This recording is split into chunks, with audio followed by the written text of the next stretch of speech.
Have you ever wanted to play an FPS where you're a shrimp? Well, now you can. This is a shrimp game, Krill confirmed. I know the name is a bit tacky, but it genuinely is a fun game, and it's also free. I'll leave a link for you guys to try it out if you'd like, and it's a pretty small game, so it'd be great for the creator to get some support. I'll talk about the premise of the game, the things that I enjoyed, and things that I think might need some work.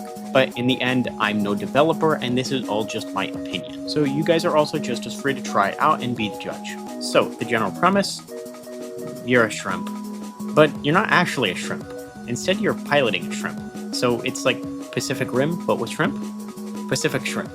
You go around different worlds and solve puzzles and complete missions, all while leveling up and upgrading the current shrimp that you have.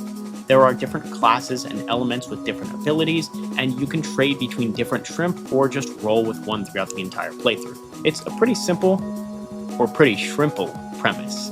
And there's a story that follows along with it. On top of that, there's NPC versions of the shrimp classes that you can go around, talk to, and do missions for. For it being such a small game, there really is a lot of content and story in a game that is less than 8 gig, and due to that, it runs extremely well on everything. So let me get into the first things that I liked.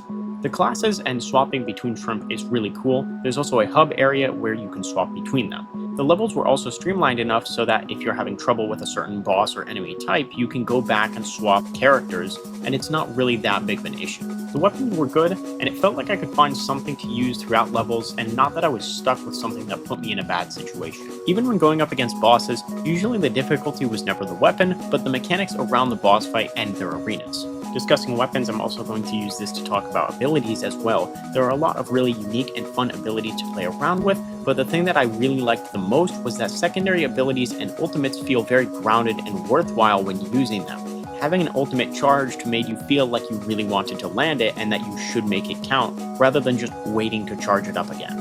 I'd say the thing that I didn't like about the weapon system was just losing my items when dying, but since there's infinite respawns, it just meant it took me more time to get them back. But this is more or less a personal preference to me. People lose their items in games like Minecraft all the time, and it's just part of the game. But I play games where I'm so used to an inventory system that I'm used to just having them and keeping them on my person. It's certainly not a make or break deal of the game, but it's more or less just personal preference, and if this is something that you might not like, then just think about that before downloading the game. There's also a good diversity of weapons, but more or less catering to playstyles and familiarities, rather than having different items with higher or lower damage. If you want something more accurate, there are options. If you want to spray and pray, or if you want shotguns, those are all available and easy to get your hands on. You're going to be able to find something you'll like and stick with it. Now with that out of the way, let's talk about the maps.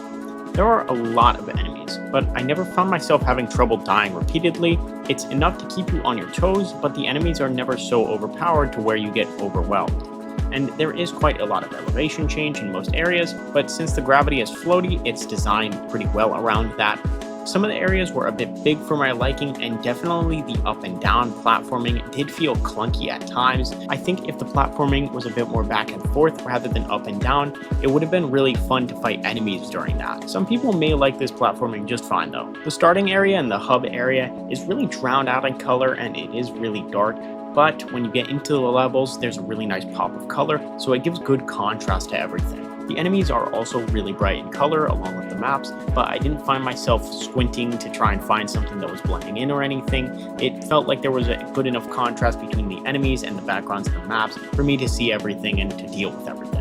If you are colorblind, however, this might cause for some issues because I don't believe there are colorblind settings in the game. And obviously, the game's design is very, very heavily inspired by older 3D games, things like your N64 games, but I think the reason why it works really well is because of the filter that's built into it. It really gives a lot of good atmospheric presence, and it did feel like you were actually playing something older rather than just playing something that looks older. Overall, I think the shooting, abilities, and story are what really stand out, and it felt like actually playing through a story rather than just playing something that's like a mechanics showcase disguised as an older game. Some of the maps I feel could use some work, but that's just my preference, and I think everything else takes the game so much further than that.